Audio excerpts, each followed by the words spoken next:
All right, so we are back.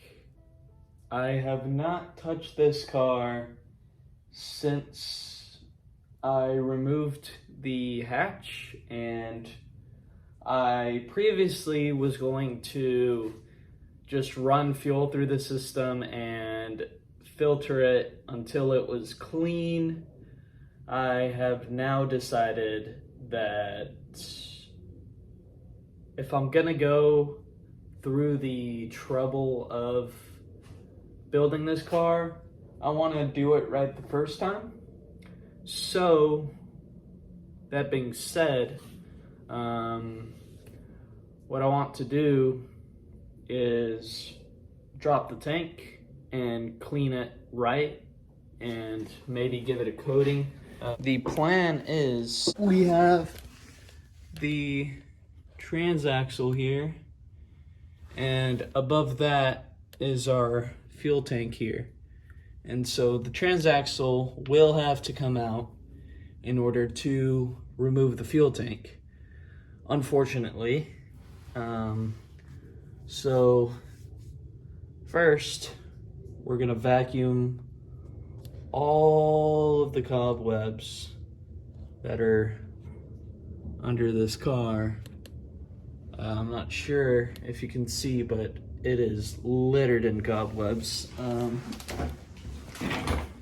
Might be able to see better here. It is way worse than it looks on camera. So what we're gonna do now is just vacuum the cobwebs and go from there.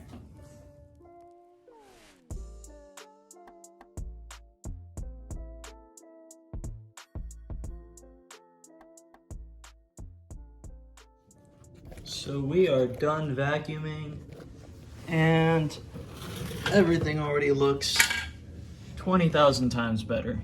So now we're gonna go ahead and go through the steps of removing this transaxle. All right, so we're underneath the Porsche here.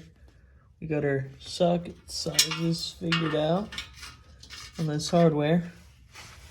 And as you can see, got some very lovely rust. So we got the trusted solution here, PB Blaster. Let's see.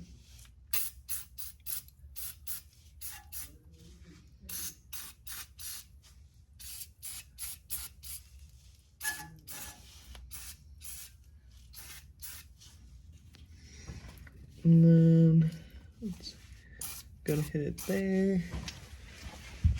And back here.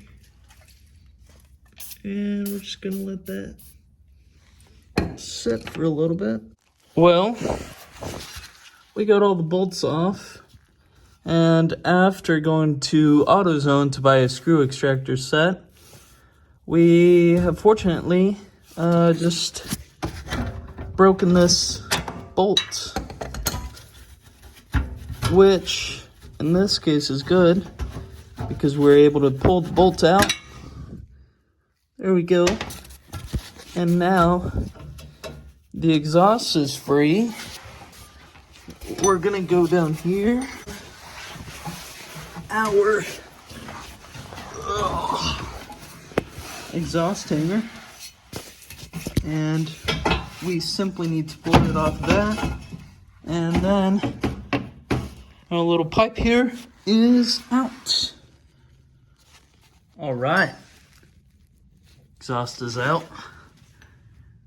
Now it's time for the fun part. So I'm sorry I forgot to update y'all.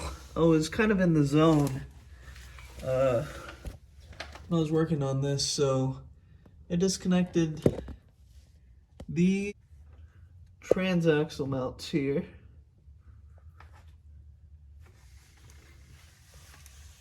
And we now have the transaxle, which is currently now resting on the rear torsion bar.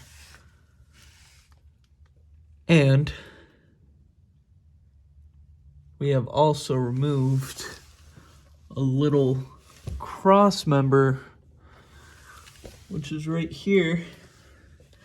And so we are able to get both of these bottom ones out. I got that top bolt, not sure if you can see. That top bolt is out, but we have an issue. This bolt, I will not be able to get that on camera. It is not possible for me to reach. So I am basically faced with two options here. I could either go through the trouble of dropping the entire rear suspension, which might mean that I also have to deal with the whole torsion bar issue, or alternatively,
probably think before you cut holes. I didn't realize I forgot the bolt was on the other side, and so I'm glad I only cut a little bit here. What I'm gonna do is insert a plate here of some nice thick steel, just weld this back in. No worries. I wanted to avoid this because this looks structural. This should be fine. So this axis panel, ignoring that one, I believe we cut that in the perfect spot. Also ignoring this, we were able to disconnect the linkage, no problem. And through the use of a cheater pipe,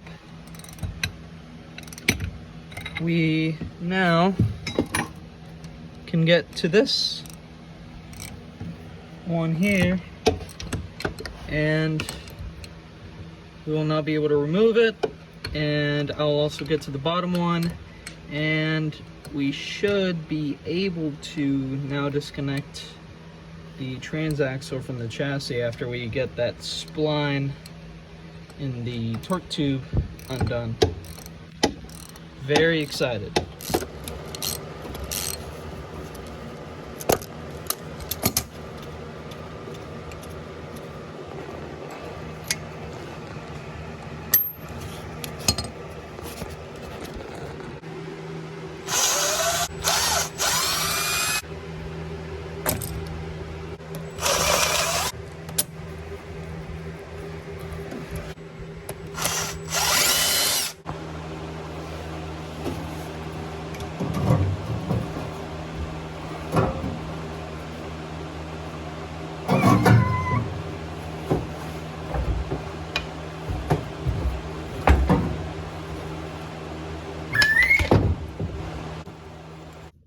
Well, got the transaxle out.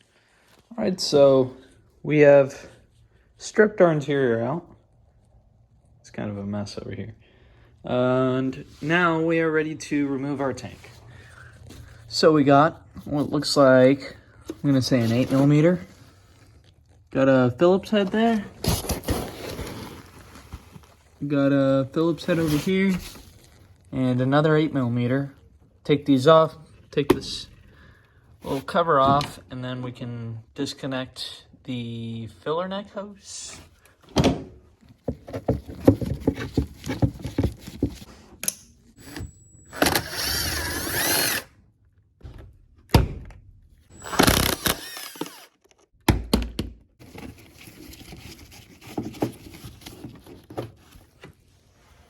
So after prying out from these studs, ugh, we now have revealed this hose. I forgot I had this thing. I want it at a Dave & Buster's for a corporate party at my job. Let's go.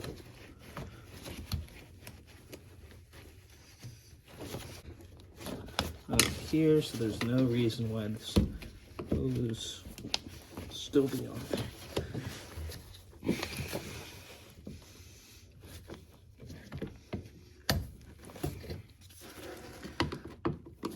I'm going to disconnect it from this end first. I feel like it's going to be a little easier.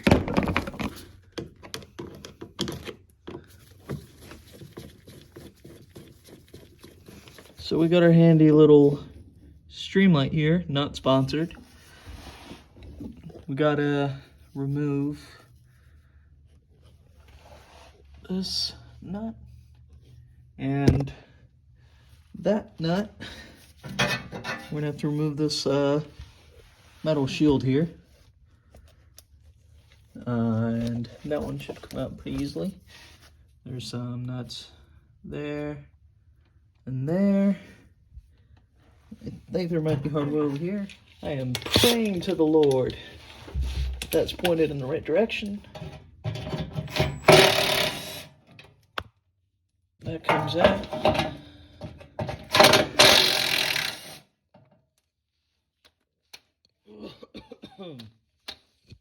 So let's get this on video. Oh, this is, oh, there's so much crap on my camera. I'm sorry.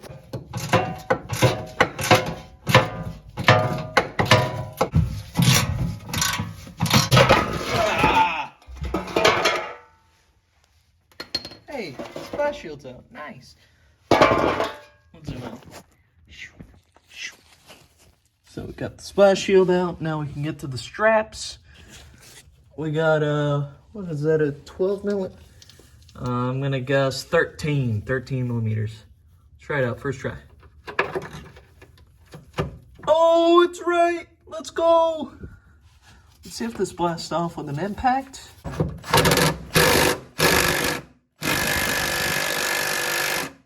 it does. Nice. So we're not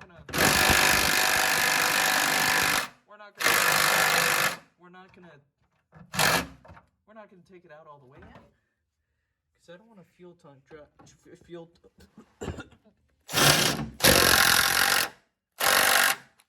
I don't want a fuel tank dropping on my face.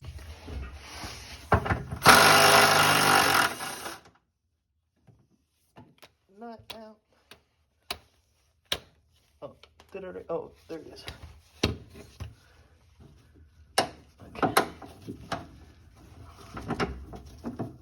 God is king with the soldiers. God is king with the soldiers.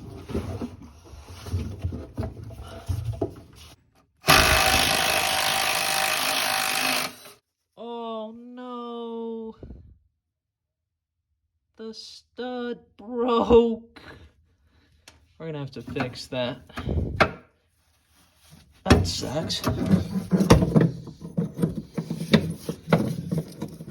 We had this little holder in the way. As you can see through this hole, some hardware holds it in place. So we're gonna take that hardware out. So after removing this hose here, a bunch of these little rubber insulators, and of course these straps, we have now got the tank where it's about to come out.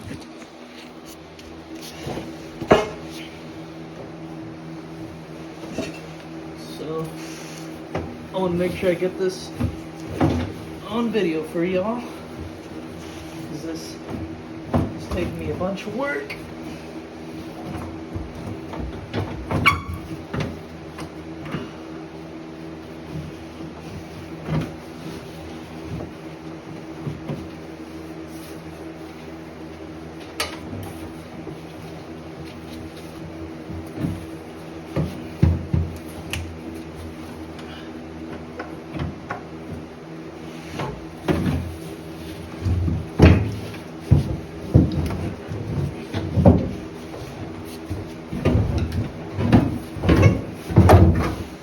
So,